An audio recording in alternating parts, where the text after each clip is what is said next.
I was pulled out of the squad car in my Sunday best and led into the police station. Fingerprinted? Great. Mugshot? Awesome. Pat down? Man, this day was going great. I started it off burying my family, only to get arrested for their murder in the evening. The pat down was a bit odd, to say the least. The officer doing the work stopped at my coat pocket, didn't pull anything out, and just waved me by after removing my wallet. I'm finally plopped into an interview room. There's a little two-way mirror and about a 2-foot square table. 3 chairs, counting mine, of course. I noticed they were bolted down, which I'm sure they didn't want folks pulling a full-blown Jerry Springer when they're being interrogated. I try to contemplate how I wound up here, thinking about where everything's been going lately, and I try to think of a way to convince this detective who's arrested me that his partner isn't exactly what he seems. It would have to be something good, because I'm not even sure it could work. I think of scenario after scenario where, if he was convinced, what would happen? I know Belial can move objects. I saw that firsthand.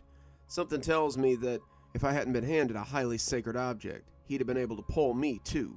If I blew his cover, would he just kill us and everyone in the station? Or worse, would he kill his partner, a la Darth Vader force choke, and spin another frame job on me? Should I even count Belial as a he, or should I just be using it? Despite all of this, I'm feeling oddly calm when I see both of them walking into the room. The black detective sits down and clicks on a recording device which is embedded in the wall. So, Mr. Marcone, I'm Detective Aaron Brown. We just want to ask a few questions, and then we can all go about our day. I look to Belial, who is letting his partner do the talking now. I'll be happy to answer them, but I'll say this much. I didn't murder my family. Detective Brown just nods and smiles. Of course. He looks down at the file folder, pulling out a piece of paper. So, the day of the event concerning your family's tragic demise, where were you? Belial is smiling wickedly. I was visiting a work site, and then my office. I was looking for some equipment I had left behind. I said it plainly, and not entirely lying after all. This work site. How far from your house was it? Detective Brown continued. About an hour, I said simply. And why in the middle of the night did you feel the need to check your equipment? Why couldn't it wait till morning? I didn't have a decent answer for that one, and I tried to think of something that wouldn't immediately put both Belial and Detective Brown at odds with me. I wanted to try and survive this interview without being in jail, which seemed unlikely at this point. Well, your demon-possessed partner over there sent me to get an unholy object, or else he was going to slaughter my entire family. Well, truthful, would probably make me sound nuts.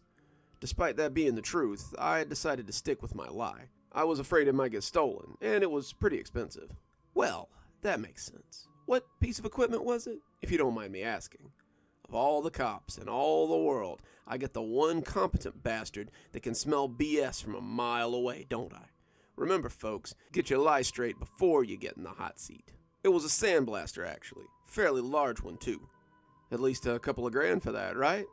Wouldn't look too good on the old expense report if it went missing, the very accurate detective asked. I nodded. I had a good idea where he was going with this line of questioning, but I was hoping he didn't get there. This job was on Monday and Tuesday, about 2 weeks ago, right? I nodded. Very interesting. And why is that so interesting, Aaron? Belial objected. Detective Brown turned back to me. Feel free to explain why I find that interesting, Mr. Marcone. Because my schedule at the office don't say nothing about a job that day. I was hoping my honesty might be appreciated, but no such luck. The detective banged his pen on the table 3 times. Ding, ding, ding, we have a winner. He leans over to me, getting uncomfortably close over the table. Your usual crew also doesn't say you had a job that day. I say what I'm about to say, knowing I'm going to start treading into some deep water. There was a job, but the client preferred to be non-public. Non-public, Detective Brown playfully smiles. You know, every time I get a prick like you, one of these I can't be culpable if I don't know what's happening assholes, you always have another word for confidential, on the down low, under the table, discreet, exclusive, but non-public. Why, that's a nice way of putting, my client is probably dealing with some criminal nonsense, and I don't want to know about it. The detective leaned back in his chair. What do you say to that, Mr. Marcone? Am I in the ballpark? I'm quiet now, waiting, and when I glance at Belial, I catch his stupid grin. I'm starting to sweat, and there's nothing I can do to stop it. We had some forensics accounting done on your business, Mr. Marcone. Pretty preliminary stuff, you know. It should have gone under about a year ago, or, at the very least, you should have fired someone. Belial now interjected. Now, dealing in a few jobs under the table here and there isn't a big deal, but $100,000? That's a shitload of extra stuff under the table. Detective Brown finished slyly. I looked at Belial. That's not how much I have in my business, at least not in the bank. Timothy's case was the biggest score I'd had in months, and this year the under-the-table stuff didn't come close to making up the difference. Not between all the expenses, equipment, and so on and so forth. Did Belial do something? I literally have no idea what you're talking about. So you don't know where the payment of over 30 grand came from in the past month. Say the cash we found in an envelope was a thank you letter that wasn't on your books, but was definitely a payment. Such a nice letter, too. Must have done him a hell of a favor. Admittedly, he had me there. With everything going on the way it was, I never had time to properly handle the cash I got from Timothy's job. Normally, I'd make sure to pay out a bonus or two, buy some equipment, pay off some bills, always careful to use that under-the-table money first. I suddenly had an epiphany, because maybe Belial didn't do anything but crunch in the numbers of what I had done this year. I did have 2 cleanups, but they weren't as high profile, but they did overpay by quite a bit. I'm sweating more as I'm thinking about whether or not I'm a good person after all. Here I am thinking about how my money laundering didn't go over so well, and I think the average kid dealing weed on the street corner should go to jail or get a better job. That should account for this year alone, and our guys are sifting through your books as we speak. We're finding quite a few gaps, bills and payments made that never should have been. And somehow, I don't think your non-public client would appreciate us digging through your dirty laundry. Might get ugly for you, especially if you're on the outside. That's the stick. Now this guy's gonna offer the carrot. Of course, we could just skip all that. If you can tell me honestly, what happened to your wife and kids? Why the doorknobs were found removed, and why the windows were nailed shut? I'm quiet while I think about it, trying to find a way out. But then I hear Belial's human voice. Aaron, why don't you step out? Have a coffee. I'll turn that thing off and have a word or two with him. Detective Brown looked at Belial. Ben, I can't have another charge against you for roughing someone up in interrogation. It's okay, Aaron. Just step out for a sec. I'll be fine, Belial said with a nod. Detective Brown stood up and left the room. I'm pretty sure about half of all that was normal good cop, bad cop setup. But with Belial alone, I'm pretty sure the good cop, satanic cop game was about to be played. Belial wheezes in his normal voice. That was dull and boring, wasn't it? Do they still do the chair here, or is it just lethal injection? He leans back in his chair as he asked. I narrowed my eyes at him, but said nothing. Lethal injection is fun. A lot can go wrong. You can feel your heart and your lungs start to shut down sometimes. I adjust myself nervously in my seat, and suddenly feel something in my jacket pocket. My hands discreetly check it while Belial leans back in his seat, looking to the ceiling lights. It's round, cold, and I feel a cap. I try to hide my excitement. It's the same type of bottle that Sandy and the kids drank. I wonder what it would do if I doused him with it. I also wonder how it even got in my pocket.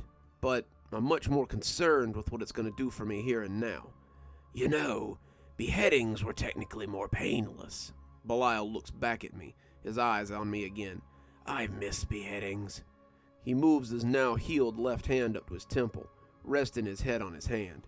I noticed he's only sporting 3 of the black rings, and I remember how one crumbled away after he touched my wife. Hangings, too.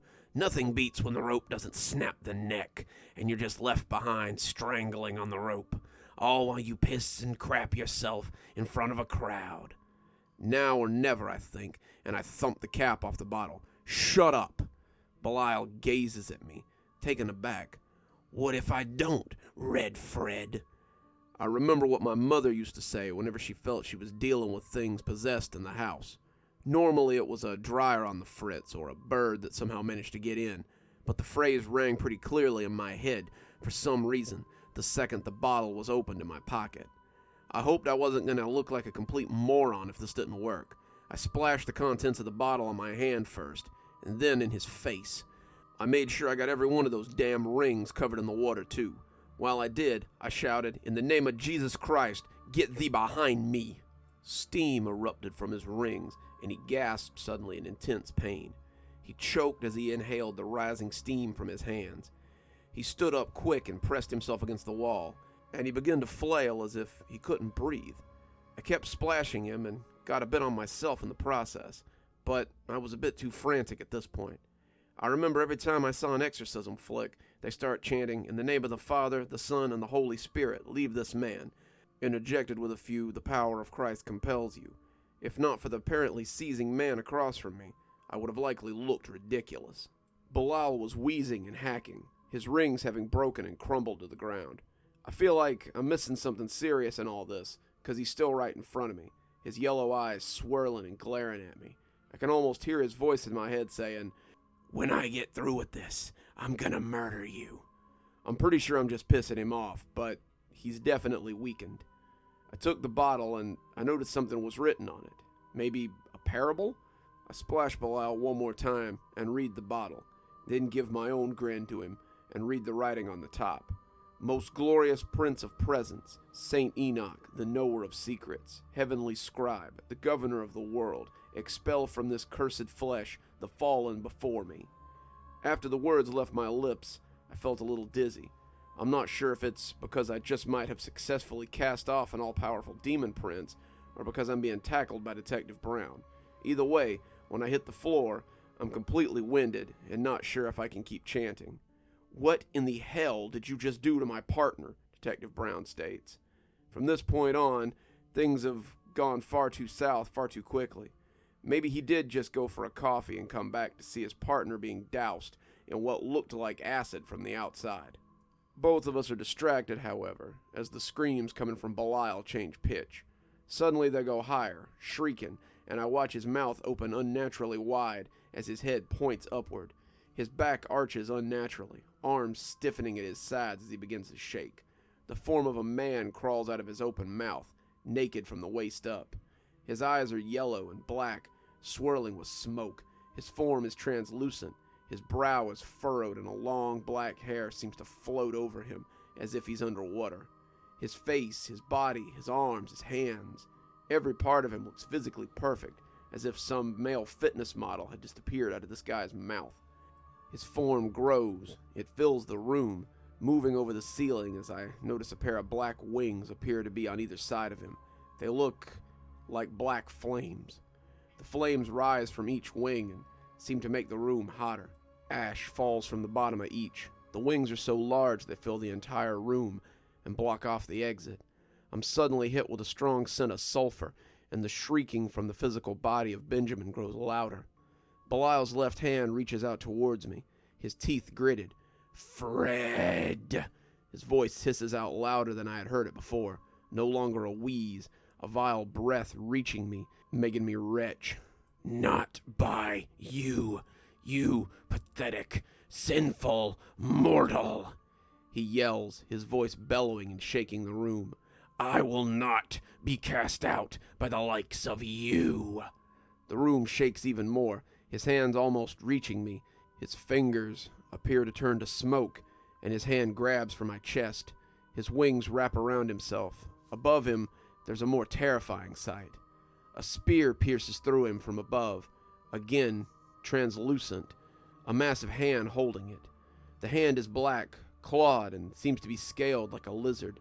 A giant lizard head pushes down from the ceiling, white glowing eyes drowning out the light of the fluorescent bulbs in the room, the most contrasting black scales along its muzzle. I can make out a pair of horns near the back of its head, but they disappear into the ceiling. I hear an unearthly roar as the spear is pulled back, and then thrust through Belial again, hitting him in the chest, right into where I assume his heart would be, if the bastard had one. Belial screamed again, his voice shaking me to my core. "No, no, do not send me back!" At this last word, there's suddenly nothing but a black ball hovering over the mouth of Belial's previous host.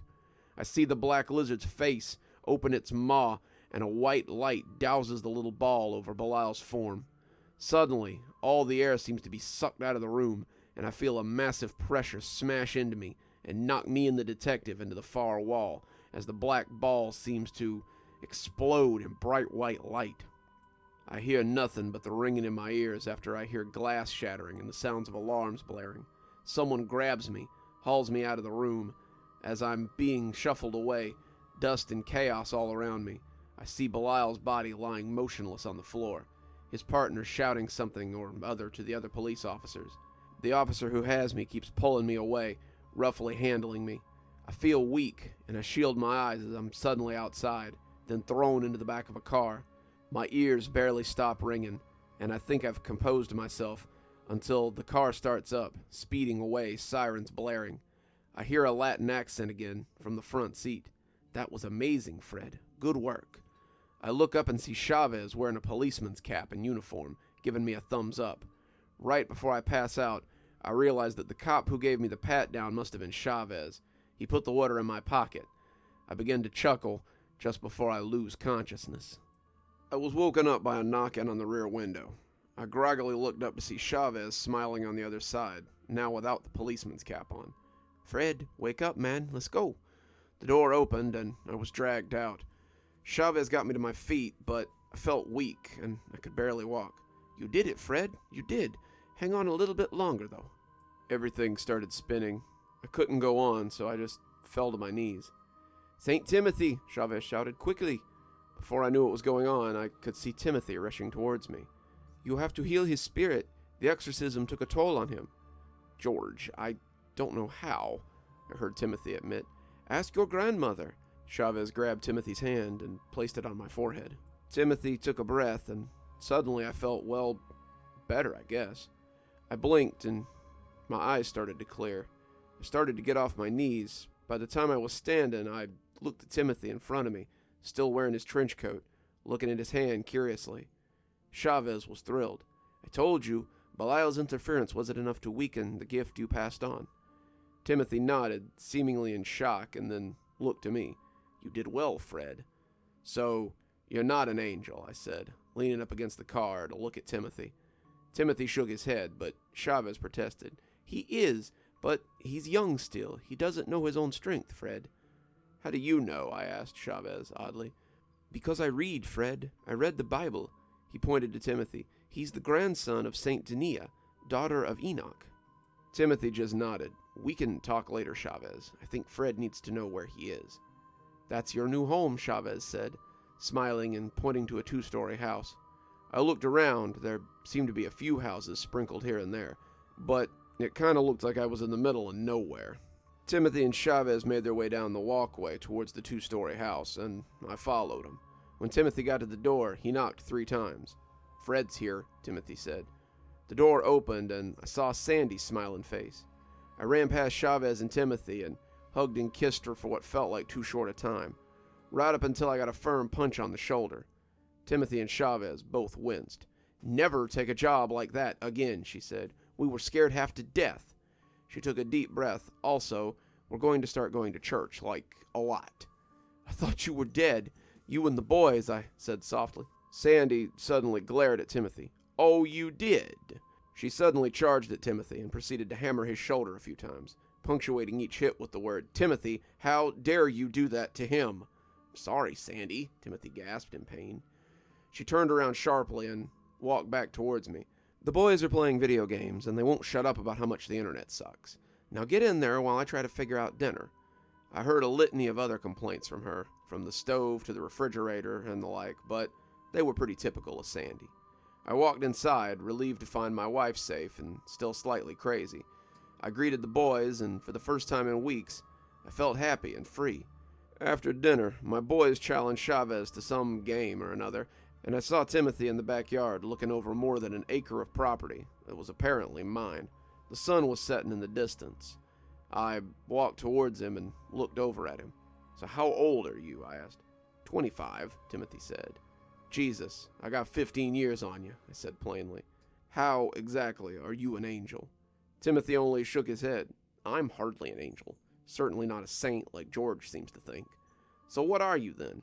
"At best, half angel, half, he looked at the sky, monster. Care to elaborate? I'm a little done being left in the dark. So, we're breaking the no questions policy, I suppose. He smiled as he turned to me. I nodded. Yeah, 'cause I won't be doing that anymore. I was worried enough about the cops finding out of what I was doing. I guess I didn't realize what else was just out there that might be interested. Timothy chuckled. To answer your question, I'm the grandson of Dina, or Enoch, who is, of course, the Metatron, the voice of God. Enoch. That's that guy I shouted about in front of Belial. Timothy nodded. Most exorcisms don't go that well. Part 1 is getting the name of the spirit infesting the body. Part 2 is ensuring you have the correct angel to get the job done. Most possessions you can invoke Michael the Archangel, and they'll go screaming because Michael commands God's armies. Half the time, Michael will actually delegate the task to a lesser angel, but that depends on the individual faith and resolve. This can drive out more lesser demons. For Belial, however, you needed bigger guns, but a stronger resolve. That's why we needed you, seeking justice and retribution. Otherwise, you might have died. It's why I had to make you believe Belial had killed your family. It was hard, as I can't lie. So, you can't tell a lie at all? As a descendant of Enoch, it's kind of in my blood. I mean, someone who speaks for God has to lack the ability to lie, of course. I try to think of a time when Timothy lied to me, but while he withheld information, he never did lie. My family's souls were safe. That was true. He didn't even lie about the blood or how long it was there. I guess that also explained why he was such a bad haggler. That means you talk to God. The Metatron speaks to God, right? Timothy sighed and shook his head. My mother was stolen from Dinah when she was a child. Stolen by none other than Belial. He corrupted her, filled her with hatred and despair. She had me with let's just say a mass murderer. A fallen prophet. One of the people who destroyed the temple we had to restore, actually. So that's the monster half then, I asked. Yes. Timothy placed his hands in his pocket. My mother left me alone with my father, so I never learned what she knew. I've never even met her. One day I ran away from him and found the entrance to the Guardian Temple. The only thing that comes naturally is my ability to do this, he said as he outstretched his hand and a pair of doors appeared in the yard out of nowhere.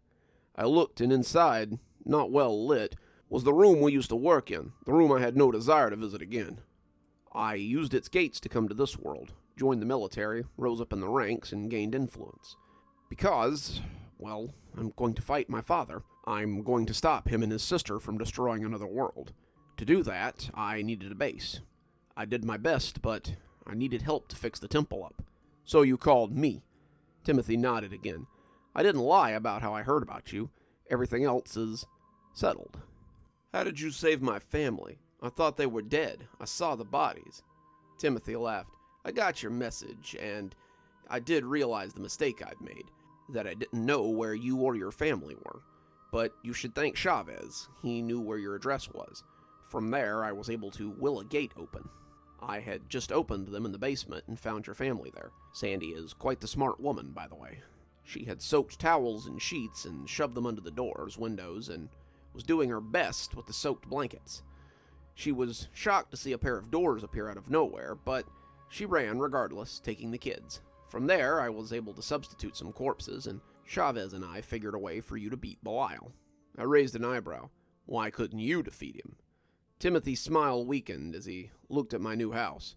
I was afraid. He kicked the dirt slightly in a frustrated way. Belial manipulated my mother, stole her away from my grandmother, and nearly got his hands on something that could have ended the world, all because of my miscalculation. He's older and more powerful than anything I'm likely ever to face or to be. So it's like you thought in the car. Your guardian angel is kind of a pussy. Like I thought, I said, bewildered. Mind reading is a simple trick if you're part angel, apparently. Why me? Honestly? Timothy said, some amusement in his voice. Belial at his core is a follower of Lucifer. Like his master, he's most vulnerable when he thinks he's won the day. So, me thinking he killed my family and him tormenting me was, what, boasting? Pride cometh before a fall, as always, Timothy nodded. I shook my head. So, I get why I helped, but you couldn't call in reinforcements for a thing like Belial? Fred, I am the reinforcements, Timothy said with a smile. I felt my stomach fall a bit. What do you mean? Timothy looked at the temple entrance in front of us. Angels exist on this place because God needs them to perform miracles. God, while omnipresent, is also omniabasent. The angels serve his desires, and he directs them from time to time. Think of it as if every time God blinks, a few hundred years pass. He can also invoke his will directly from time to time when directly called upon by someone who is extremely strong in the faith. I looked at the temple doors again. So that temple, the Guardian Temple, where God's angels amass to coordinate his will, choose prophets, create miracles, led by the Metatron. So wait, I said. I recalled the blood I had seen and cleaned up. You mean they're gone, murdered by what in a sense was my aunt and father. I'm all that's left, and I'm trying to rebuild. So for now, we need to lean on the resolve and faith of mortals like you. But now I don't feel so helpless. I feel like there's a chance, however small. Timothy looks at the open gate in a faraway way. We're losing, however. I'm not sure how long it's going to take me to recover and get the upper hand again. How long do you need? I asked, as if I could do anything. 15, maybe 20 years. Which reminds me, I need to get back to work. Chavez and I should go. We've caused you enough trouble. Chavez? Still? I laugh. What do you need him for? Timothy looks at my house again with a look of sincerity, and I see Chavez running out towards us with a plate of sliced cake to show me what I'm hopefully to become. St. Timothy, I'm coming. Also, Mrs. Marcon made you a cake. Timothy narrowed his eyes. I swear, Chavez, if it's angel food cake, Chavez said, smiling just as broadly at the pun. I groaned as Chavez handed the cake to Timothy, who, also rolling his eyes, walked towards the door. Timothy stopped before closing them. If you need me again, you have my number. The doors closed and vanished into thin air. I hope I never see you again, I said out loud, as I headed into my new home. Epilogue. It's been 10 years and I still work in restoration. On the weekends, my new crew and I check out churches in need of repair. Free of charge, of course, working on restoring their stonework and things. We did it as a charity. Nothing but raw materials are paid for. Usually the priests take up a collection via the old school plate, or we use crowdfunding websites. My new guy Devin is on the second floor of the church overlooking the center aisle, checking out a stone pillar in bad shape. Fred, this thing can't be secured. We're going to have to get some temporary supports for the roof and literally rebuild it from the ground up. Knock out the old walls, bring in the new ones, whole 9 yards. Padre is not going to be happy. Devin shouted down. He can pay for it when it's fixed, but unless God sends mason angels, it ain't happening. Ask and you shall receive. The priest of the church apparently had overheard us. He walked towards me. Dare I ask? I'm sure that it's expensive. I nodded. I'll get a quote together. See if we can do something, Father. And I'll call my insurance company after I pray to God to help me through the customer support robots. Priests all have terrible jokes, by the way. Something you learn when you work in multiple churches. That's about the time my tinnitus kicked in, which I've had for the past 10 years. I wish it was the normal sort, where you hear a high-pitched ringing. It's not, though. It's high-pitched screams. The sort I heard when Belial was cast out. I pull out some ear drops, which I keep in the same bottle Chavez gave me. The screaming stops pretty quick. The priest looks at the bottle for a moment. St. Enoch? Obscure.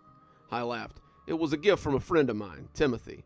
The priest nods. Ah, that makes sense that his name's Timothy. Why does that make sense? I said, looking at the priest oddly. Well, my boy, Timothy means follower of God. I smile and nod. Yeah, that's him. One of the nuns runs up about that time. Father, something's happening on the news in Jerusalem. The priest turned and followed her. I followed too, my curiosity suddenly piqued. We all head to the back with a TV, 2 nuns already glued to the set. It looks like an overhead shot of a destroyed street and a headline, Terror in the Holy Land. I see a little I-24 logo in the corner. Never heard of that channel before personally. I'm sure it's just hyperbole, sisters, the priest begins. The camera pans down to a group of 5 people. 3 of the group look like they're wearing a uniform of sorts. 2 are women, both blonde, and the man is bald. They're wearing long white sleeves and black vests with matching black pants. I see another man next to them, and it's hard to make out what he's wearing. It's red and brown and black, and I swear he could be wearing a cape or something. His hair is short and white. The largest of the 5 is a massive man with long white hair braided down the left side, while the right side of his head just seems to be completely shaved. He's wearing full plate armor and a white cape with a blue accent inside of it. Suddenly the bald guy cracks his fingers, and fire spews forth from his hands like he's got a flamethrower on each palm. One of the sisters watching screams, and the priest tries to comfort her. The anchor on the TV feed chimes in. It looks like there's some kind of advanced weapons system at play, and it seems attack helicopters are being called in. Oh my God! The camera shakily changes as the white figure is suddenly in the air, and a pair of white wings have unfolded from behind him. In an instant, suddenly, something springs from the angel's back, lands in his hands, and smashes into the helicopter, destroying it in an explosion of fire before the figure flaps his wings again, blasting the debris away, and diving at the next helicopter, jabbing the object it was pulling out of the helicopter close to the camera. I lunge for the remote and hit pause on the TV. Frozen on the screen, it's clear to see that it's not a man, but an absolute monster of a woman.